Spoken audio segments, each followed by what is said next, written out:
გამარჯობა, მივესალმებით ჩემს გამომწერებს. მინდა დღეს ჩავერთო ძალიან მნიშვნელოვანი საკითხით ამ ვიდეო ლაივში და ვინც უყურებს ახლა ამას გააზიაროს და ვინც მოგვიანებით ნახავს, მოგვიანებით გავრცელოს ეს ვიდეო. ეს საკითხი ეხება საქართველოში ადამიანებით ვაჭრობის თემას. აი რა ბიზნესი აქვს ქართულ ოცნებას აწყობილი. სხვათა შორის მინდა გითხრათ, რომ ეს არ არის მათი დაწყებული ბიზნესი, მაგრამ ისინი ძალიან კარგად აგრძელებენ ამ თემას. ფაქტები ყველაფერი რა თქმა უნდა იქნება სახელებს გვარებს გავაჟღერებ და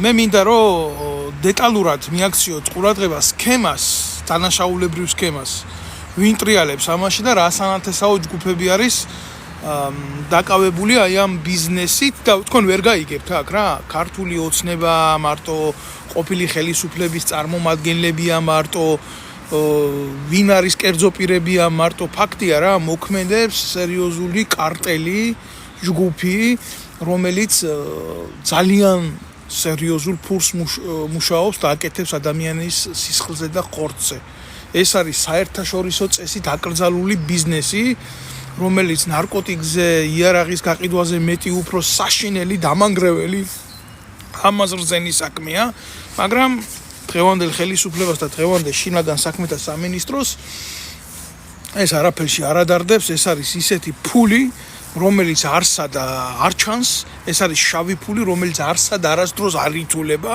და რომელიც ყოველთვის გამოყენებულია ძალიან ბინძური საქმეებისთვის. რა არის ჩემო კარგებო, იცი? მოდი ყველაფერს დავარქვა თავისი სახელი და საქართველოში რო სამშობიაროდან ბავშვები იკარგებოდა ყველა მიცით. მაგრამ ეს არ არის სისტემა, რომელსაც მე მინდა დღეს შევეხო. ეს ცალკე უბედურებაა კიდე და ესეთი რაღაცეები ხდება ისეთ ქვეყნებში და ისეთ ადგილებში, სადაც გავრცელებულია ფორმა ასეთი გახრწნილების და ეს არის მეორე სამყაროს ქვეყნები, ნაკლებად განვითარებული, სადაც კონტროლი ნაკლებია, სადაც შეიძლება ესეთი თემები მოხდეს როდესაც იწყება უკვე ამაზე ლაპარაკი, ისინი ეძებენ აღნიშნული სამალავისთვის აბსოლუტურად სხვა ფორმებს და ესეთი ფორმები საქართველოში არის მონახული, მაგალითად როგორც არის უკანონო სუროგაცია. ადამიანის ჩასახვა, ხელოვნური განაყოფიერება, ბინძური საქმე არის რა. და არ მინდა ახლა თლად დეტალებში გავყვე ახლა ეგ სამედიცინო თემით როგორ ხდება, სად რომელ ქვეყანაში დაშვებულია, რომელ ქვეყანაში არ არის დაშვებული ამ ყველაფერს მე თუ მკითხავთ შეიძლება მხოლოდ იმ კუთხით კონდეს გამართლება თუ ადამიანს შვილი არ აყავს და სამედიცინო მიმართულება ეხმარება ამას უნდა აწესრიგებდეს კაცო კანონი და უზარმაზარი დაკვირვების და უზარმაზარი კანონის ლუპის ქვეშ უნდა ხდებოდეს გამადიდებელი შუშის ქვეშ იქ რაღაცა არ გაიპაროს იქ რაღაცა არ მოხდეს ზოგადად ეს ჩარევა ადამიანის სხეულში ესეთი ბიოინჟინერი ძალიან სენსიტიური საკითხია და მით უმეტეს როცა ამას ვიღაცა ბიზნესად იყენებს ხო აქ პატარა საკითხები არ არის ჩემო კარგებო აქ ძალიან ამაზრზენი საკითხებია ამ საკითხებთან მიმართებაში მე არასოდეს არ განმიხორციელებია საქართველოში ვერ მოვიტყუები ამას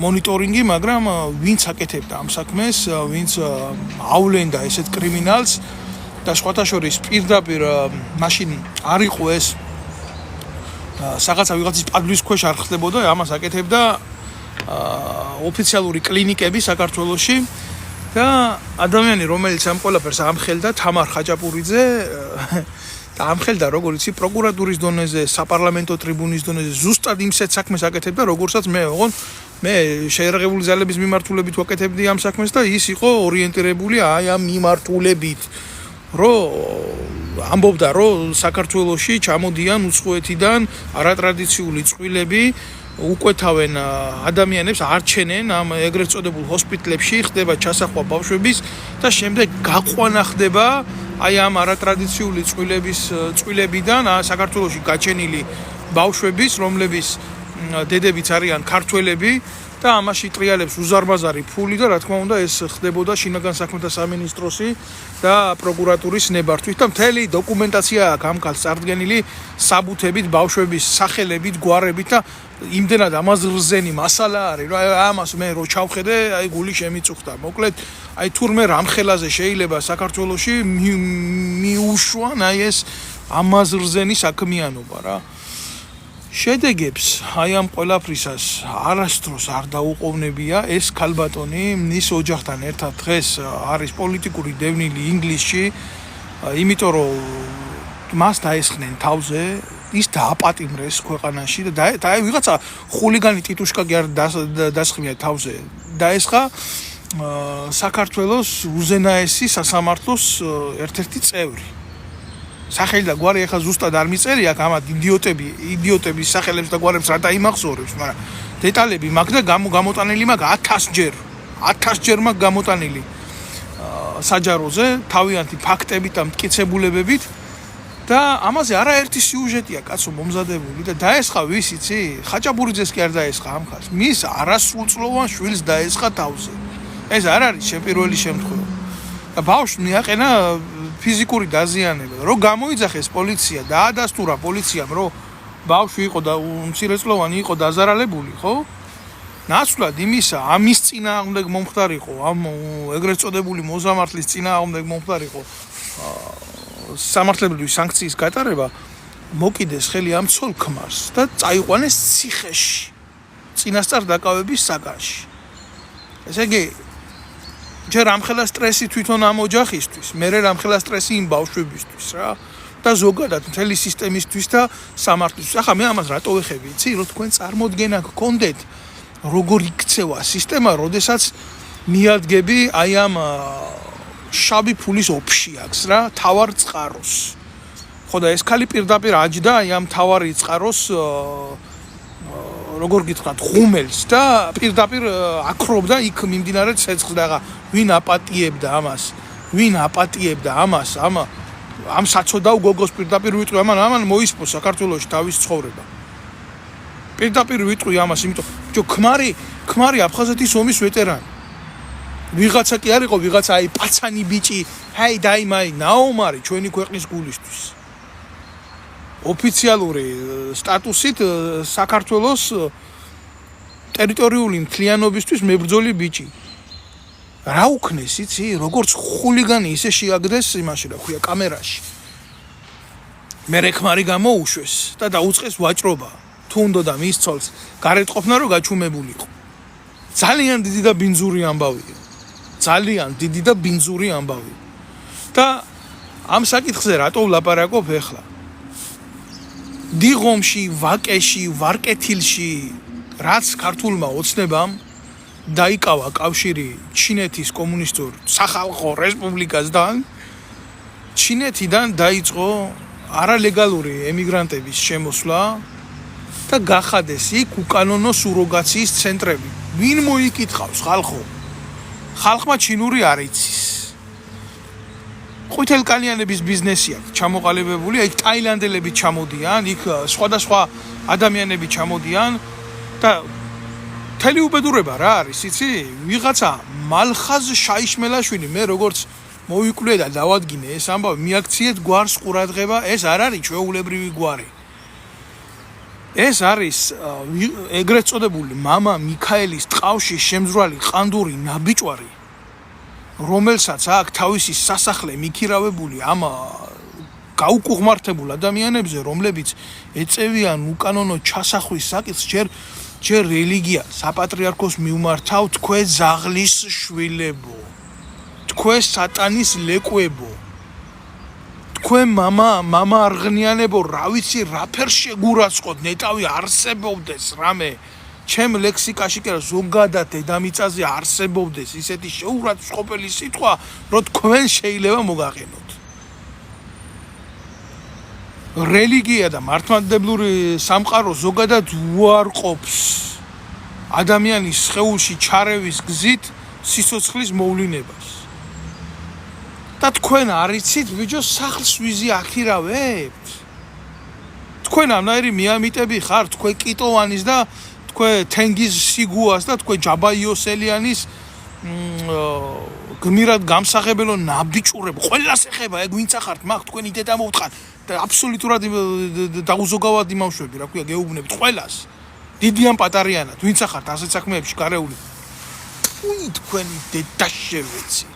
და თქვენ არიცით ვის აკირავებთ თქვენ ბინძურ ქონებას ჯერ ბიჭო ხო სასახლეები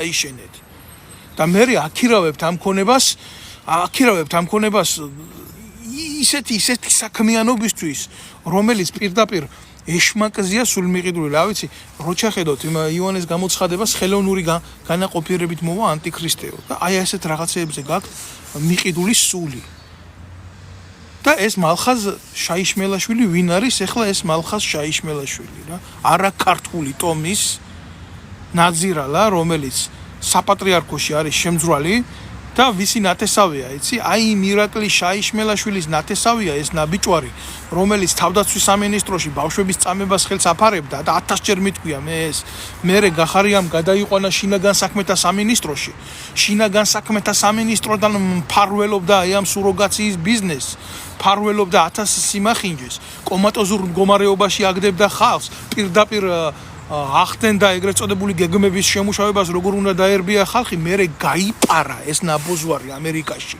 და იქედან მორალს კითხულობს თუ რა მაგარი ბიჭია და ამ დედამოწყნულს მფარველი ყავდა თავდაცვის სამინისტროში ვიღაცა ირაკლი შაიშმელაშვილი ესენი ნაბოზვარი ურიები და როგორი ნაძირლები იცი რომლებმაც ირანულ დაზვერვას სამედიცინო უნივერსიტეტთან დააწვევიეს ისრაელის დროშა და ფული აქვს თამაში აღებული. არც ის ტომი არ უყვართ საიდანაც მოდიან ეს ნაბიჭვრები, ესენი ყველაფერზე სულის გამყიდველები. აი რანაირი ხალხის ხელში ტრიალებს საქართველოს და ქვეყნის უსაფრთხოება.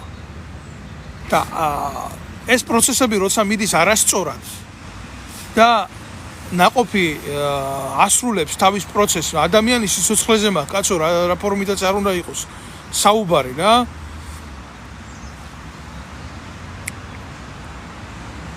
უკანონოდ გარდაცვლილი მოშობიარებ სხეულები რომლებიც გარდაიცვლებიან ხო აი ამ ნაზირალის სახლში მიდის მათი ჩასვენება მიწაში აი ამ შაიშმელაშვილის მალხაზ შაიშმელაშვილის ეს დასაპატიმრებელი და ანაფორა გასახდელი კი არა ამას ეს ანახავია ადგილზე და დედაქ მოსათხნავი ამ დანაშაულებრივ ჯგუფს ამას არ უნდა ახლა ბევრი ლაპარაკი რა აი რას ახალისებს შინაგან საქმეთა სამინისტრო საქართველოში რას ახალისებს უშიშროების სამინისტრო საქართველოში და არ მალავენ ისინი კაცო ვინ ჩამოდიან ჩინეთი არის დიდი სახელმწიფო მრავალი მილიონი ანი სახელმწიფო მოთხოვნები აქვს ძალიან ბევრი მიმართულებები აქვს ძალიან ბევრი და მათთვის რაღაცა საქართველოში რომელიღაცა სოროში ადამიანის შექმნა მის ქვეყანაში ჩაყვანა მისი დაექსპერიმენტება ფინანსურ პრობლემებს ნამდვილად არ წარმოადგენს და ფიზიკურ პრობლემებს ამ ყველაფერში არ უქმნის საქართველოს ხელისუფლება ჩინეთში ეს აკრძალულია კაცო ჩინეთი თქვენ რა გონიათ ჩინეთი როგორი სახელმწიფოა როგორი სახელმწიფოა ჩინეთი აი გეკითხებით კორუფციის გულისთვის იქ არის სიკვდილით დასჯა ესეთი საქმიანობებისთვის ამხელა მილიონიან სახელმწიფოს იქ რო არ არსებობდეს კანონი და სამართალი ვინ რას გაპატიებდა როგორ შეინარჩუნებდა სისხლიან ტერორზე დგას იქ კანონი ქართული ოცნებასავით კი არ არის ეს ყველაფერი ზე სახელმწიფოა ჩინეთი რომელსაც ამერიკას ეშინია და ამერიკის ეკონომიკას ეშინია ჩინეთის და ჩინეთი დაუშვებს ესეთ რაღაცას საკუთარ ქვეყანაში არასოდეს ჩინეთში ესეთი რაღაცა არ მოხდება კერძო კოოპერატივების დონეზე ყოველ შემთხვევაში რა. და ამათ რა აქვს აქ გახსნილი? ამათ რა აქვს გახსნილი?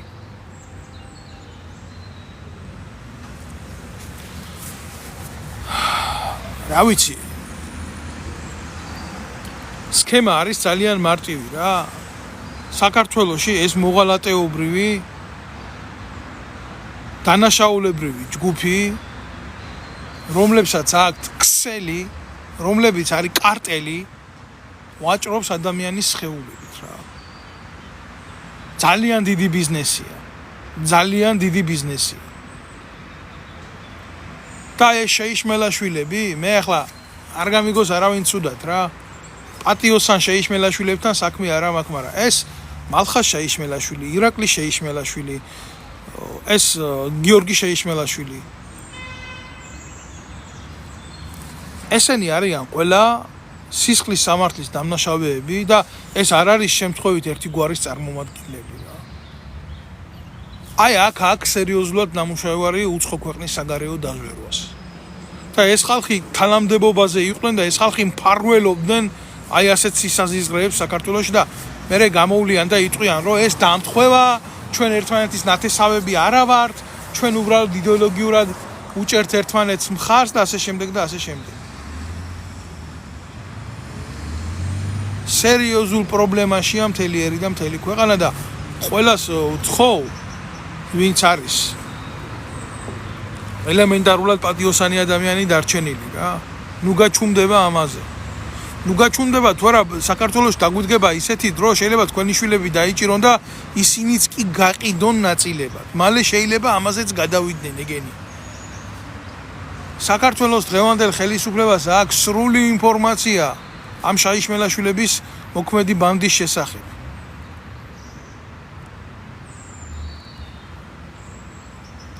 ეს არის მთელი უბედურება. ამიტომ ყველას გთხოვთ, მიაქციეთ ამას ყურადღება. რომ საქართველოს გენერალური პროკურატურა არის თანამონაწილე ამ დანაშაულის. შინაგან საქმეთა სამინისტროსთან ერთად. და ფულის გაყოფა, აი ამ ბინძური ფულის გაყოფა მიდის მინისტრებისა და მინისტრების მოადგილეებს შორის. და ამგენის კიდე წილი მიდით პოლიტიკურ ორგანოებს ცალკე პარლამენტში და ცალკე უშიშროების სამინისტროში. აი ეს ტროიკაა შექმნილი. ნარკოტიკმა სულ დაასირა ხალხი შემოკარგო. ეს არ არის მარტო ნარკოდანაშაულის საქმე, ეს არ არის ნარკოდანაშაულის საქმე, ესაა უარესი ბიზნესი. ეს არის უარესი ბიზნესი. ადამიანის სხეულებით ვაჭრობის ბიზნესია, ადამიანის სულებით ვაჭრობის ბიზნესია. წარმოუდგენელია, რომ კანონი ამ ყველაფერს ძალიან სასტიკად არ სჭიდეს რა. ამ ყველაფერზე ბევრი ვერ ილაპარაკებს. ეს არის ინტერნაციონალური კარტელი. აი ეგ მარტო საქართველოს ხელისუფლება ამ ყველაფერში არ არის, რა თქმა უნდა, გარეული. ჩინეთის მიმართულებით ვიღაცა რო არ იყოს იქედან აი ამ ხაზში და ვიღაცა ამაში ფულს რო არ იღებდეს, აი ამ ხელა მომარაგება, აი ამ ბიზნესს ადამიანის ხორცით არ ექნებოდა რა. ვინ შემოდის ქვეყანაში, ვინ გადის, ვინ რას აკეთებს? წარმოდგენა აქვს საერთოდ ვინმე ეს. ვისაძლევენ ცხოვრების უფლებას. და მერე ვიღაცას უკვირს, რომ თავგასული ვიღაცა უცხოელი იქ ჯვრის მონასტერს დააზიანებს და რაღაცა. სხვადასხვა საპატრიარქოს არანაირი რეაქცია ამ ყველაფერზე არ აქვს. აბა შეეხე საპატრიარქოს 25 მილიონს რამდენი დამცველი გამოუხტება, იქეთ ჩოხოსანი გამოხტება, იქეთ კაბოსანი გამოხტება, იქეთ ბიკინოსანი გამოხტება, იქეთ წვეროსანი გამოხტება. საქართველოს საპატრიარქო არის ერთ-ერთი ბენეფიციარი აი ამ ბიზნესიდან ფულის მიღების. გაჩუმდით ახლა და იყავით ჩუმად. და თქვით, უარყავით, რომ ეს ყველაფერი ასე არ არის. აგერ საპატრიარქოს პრესამსახურის უფროს მთავარ კარდინალს ჯაღმაიძეს მისი შვილის სახელზე აქვს გადაფორმებული საქართველოს საპატრიარქოს ქონება და კონსორციუმები აქვს გაკეთებული და იმ კონსორციუმებს ესეთი სახელები აქვს ბუნაგი. თქვენ მარტო გონიათ, რომ ეს არის შემთხვევითი დამთხევა, რომ ბუნაგი ქვია ჯაღმაიძის შვილის კონსორციუმს. ეს არის რიტუალური აქტები. ისინი არ ემსახურებიან ზოგადად ღმერთს. მე დიდი ეჭვი მაქვს, რომ ისინი ღმერთს ემსახურებიან. ისინი ემსახურებიან სხვა ძალას, სხვა რელიგიურ კულტს. და არ არის ეს მართლმადიდებლობა. ესენი არიან ძალიან საშიში ორგანიზმები, რომლებსაც პირდაპირ სული აქვთ მიყიდული ეშმაკზე.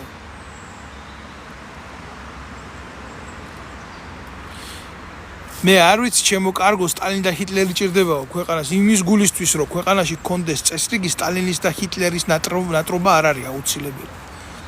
იმისთვის რომ წესრიგი გქონდეს ქვეყანაში ელემენტარული საჭიროა საკუთარი პასუხისმგებლობების აღება.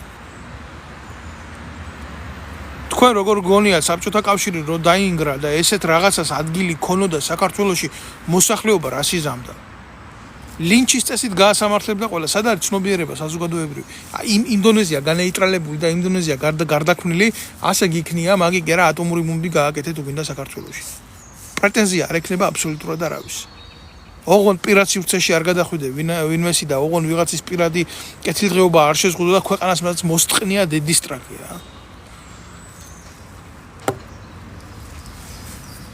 60 მილიონი აქვს ახლა ადრე 25 იყო მჯერა ძმაო მჯერა რატომ მეტი არ აქვს ეს ოფიციალურად რაც აქვს და ამის გარდა რასაც იღებენ საქართველოს საპატრიარქოს დაუყოვნებლივ უნდა გაუჩერდეს ყველანაირი საზოგადოებრივი დაფინანსება დაუყოვნებლივ ეს არა მტრობა ეკლესიის მიმართ თუ ხუროთ მოძღვრებათა ნაგებობებს თუ მნიშვნელოვან კულტურულ მემკვიდრეობებს აქ მოსავლელი მისახედი ხო ეს გააკეთოს კულტურის სამინისტრომ ამ დედამოწყნულ ხანდურებს ამოუღეთ საზოგადოების ფული ჯიბიდან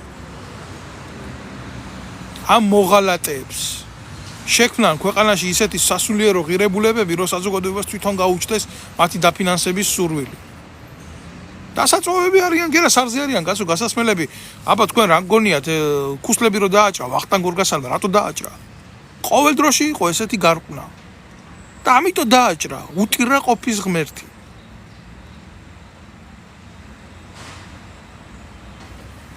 ჩემო კარგო ახლა მე ზელენსკიზე არ ვლაპარაკობ აქ ზელენსკის ამბებს ზელენსკი მიხედოს მის ქვეყანას და მისმა ხალხმა მიხედოს იმ ზელენსკის რა ნაკლებად მაინტერესებს აგერ ჩვენ გვექცევა ჩვენ აგვაქვს ქვეყანაში მშვიდობის დროს ომი დამთავრდა მშვიდობის გეშინოდეთო იმას რა თქვა ბერტოლდ ბრეხტს კავკასიური ცარცისტრეში ისეთი უბედურება გჭირს ზუსტად და კაცი შვილი პატრონი არ არის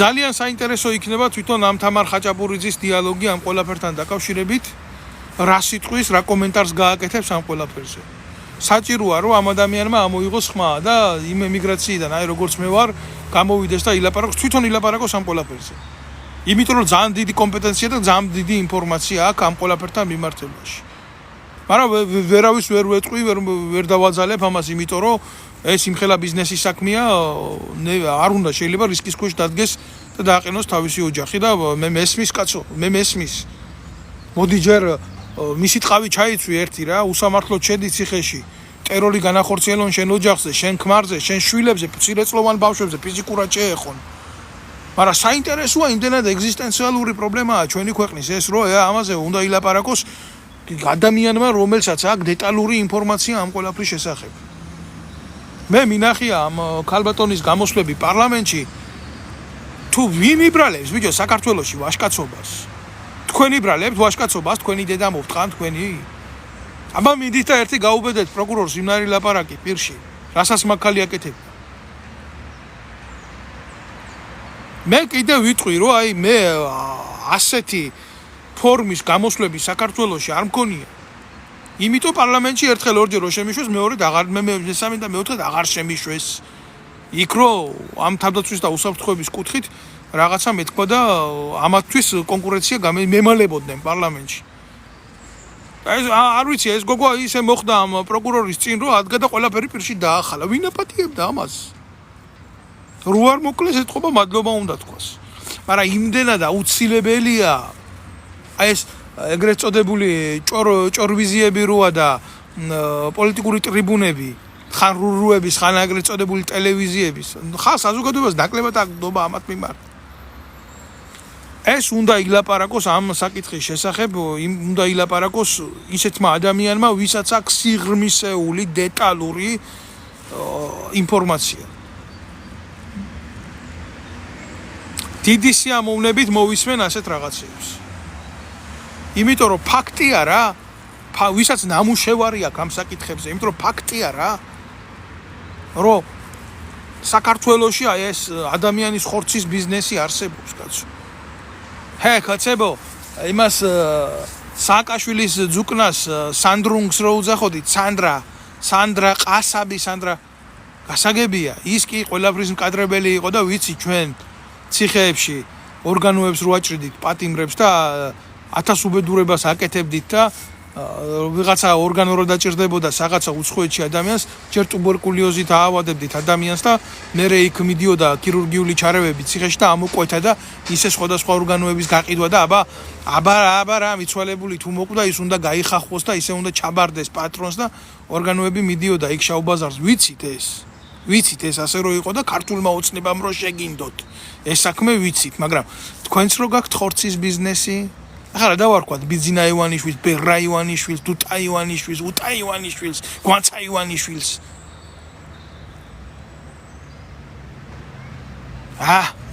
მარი მიწეს სამარცხვინო ხარო. მადლობა მარი. გენაცვალე ჯიგარო სამარცხვინო ვარ. აბა რა ასეთი რაღაცების ლაპარაკი როგორ შეიძლება სამარცხვინო ამის ლაპარაკი.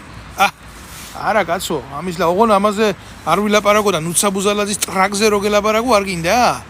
ნუცამ როგორ შეიქნია ბაყვები, გინდა მაგაზე გელაპარაკო, ერმა უნდა ილაპარაკოს ნუცა ბუზალაძეზე. ბაბი კირკიტაძეზე უნდა ილაპარაკოს ერმა. შალვარამიშვილის უაზრო დადგმებზე უნდა ილაპარაკოს, სიმართლეზე არ უნდა ილაპარაკოს. თქვენ ბიზნეს არ უნდა შევეხოთ. შავ ბიზნეს არ უნდა შევეხოთ. ბიჭო, მთელი ქვეყანა ჩადებული გაქვთ ხელში.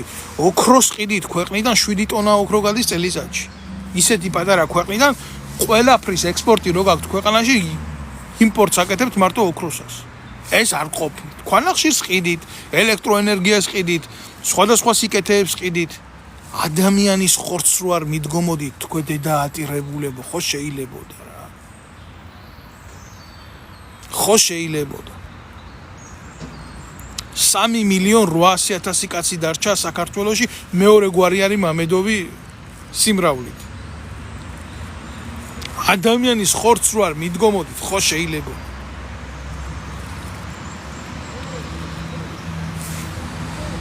ეთყობა არ შეიძლება. დავასრულე ეს გამოსვლა და ყველას ვთხოვ, რომ ვინც უყურებს, ვინც უსმენს, გადააზიაროს და მიაწოდოს სხვასაც ეს ინფორმაცია. 1000 ფორმით ამათ მოწოდებული ეს ინფორმაცია ვერ უჭრი ამ ვიდეოებს, ვერ ვამონტაჟებ, ვერ ვდებ, იმიტომ რომ იბლოკება მერე ეს გამოსვლები რა. იბლოკება ეს გამოსვლები, იმიტომ რომ ძალიან დიდი შეტევა კიბერ დარტყმები არის ჩემ გვერდზე, რომ ესეთ რაღაცაზე აი სანახაობრივად და ვიზუალურად ისინი უფრო ფაქტობრივია, მაგრამ როგორც კი ამას ვაკეთებ, ეგრევე მოდის და მითიშავენ გვერდებს და ეს არ მინდა რომ მოხდეს, იმიტომ რომ ავად თუ კარგად ამათ წინააღმდეგ მე მოქმედებ ამ ინფორმაციებით bis გაჟღერებით. ქართულ კოცურო ოცნება, თქვენ ქართული არაფერი არ გაქვთ რა. აუცილებლად მოგეთხოვებათ ამის გულისთვის. და აუცილებლად ამოტივტივდება ეს საქმეები ზევით.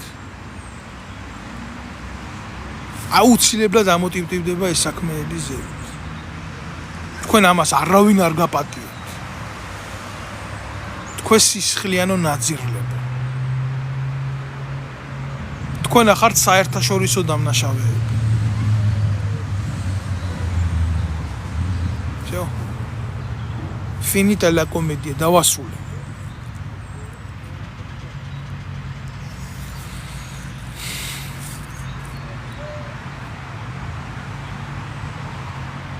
ბლოკავენ გენაცვალი, ბლოკავენო და რო ვაზიარებო ბლოკავენო.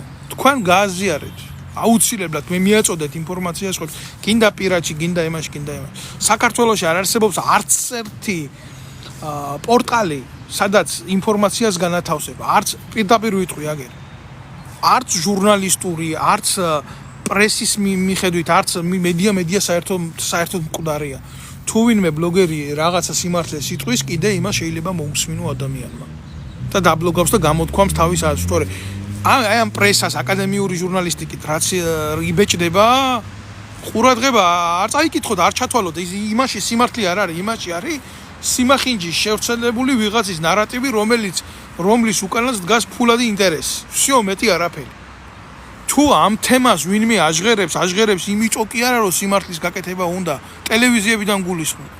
ამ თემას აჟღერებს იმიტომ და იმ мотивაციით, რომ დაასუსტოს პროკურატურა, დაასუსტოს შინაგან საქმეთა სამინისტრო, დაარტყას დღევანდელ ხელისუფლებას, რომ მოვიდეს იქ და მაგაზე უარესი გააკეთოს თვითონ.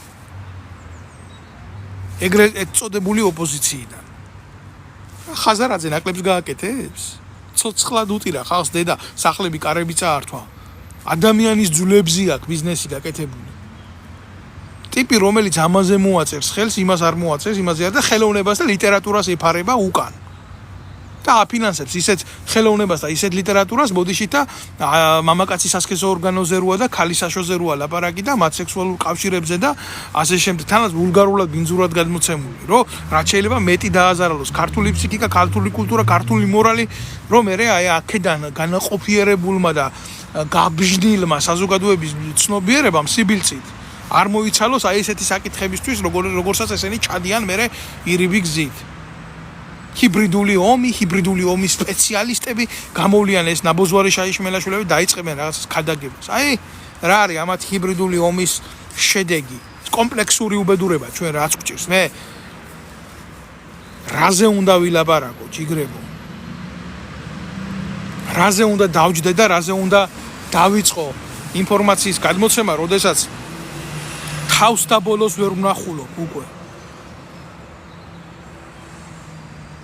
არ მეშინია, ირა, არა, ჩემო კარგო, რატო არ მეშინია? მე დიდი ხანი გადავლახე შიშის ზღვარი. და მე ამგენმა ჩემთვის ცუდი რაც იყო გასაკეთებელი მაქსიმალურად გააკეთეს. ერთადერთი რაც შედარჩათ ეს არის, რომ მესროლონ და ყველა მიცის რომ მფარველობა მაქვს მიღებული საფრანგეთის რესპუბლიკიდან. მე რომ ესრულონ, უნდა ესრულონ საფრანგეთის სახელმწიფოს. უბრალოდ არ აწყობთ ამ ეტაპზე თუ არა საქართველოში რო ვიყო, ამას გააკეთებენ. ხო დამესხნენ თავზე. ხომ კლავდნენ ეს დედაატირებულები დღისით მზისით, თურმე კამერებში ინფორმაცია წაიშალა თბილისის ცენტრში პლეხანოვზე და ახლა მე რამდენჯერ უნდა ვილაპარაკო ჩემ დავდასხმაზე. ჩემზე კი არა, ზოგადი საკითხია ეს, პიროვნული საკითხი კი არ არის.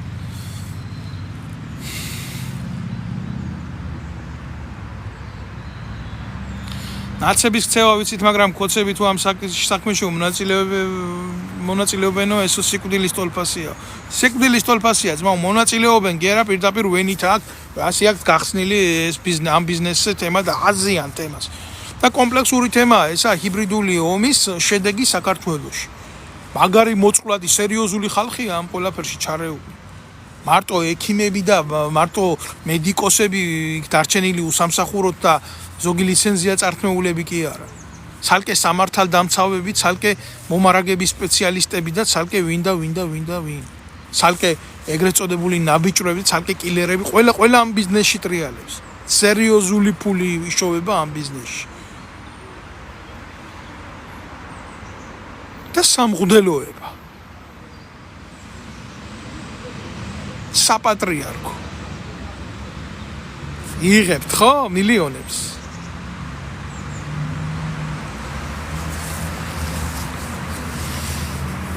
ამო ჯაღმაძე და გითხარი შენს ერთ-ერთ სახში რომელიც საპატრიარქოზე გაქვს გაფორმებული იქაც ხوار ხდება ამნაირი სიკეთეები.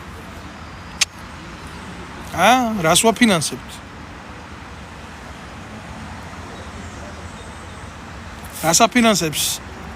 ქართველი ერი შორენა თეთრუაშვილმა გვითხრას გამოვიდეს ამ თეთრკაბიანმა ეშმაკმა ქალი რო გაზით თავზე სამღვდელოებას. აი ჩემო კარგებო, მორჩეთ ახლა ამ ყველაფერს და აუცილებლად გაავრცელეთ ეს ვიდეო ბლოგი. ეს არის აუცილებელი. ჩემი მოწოდებაა რომ ყველამ გაავრცელოს ეს ვიდეო ბლოგი. გმადლობთ.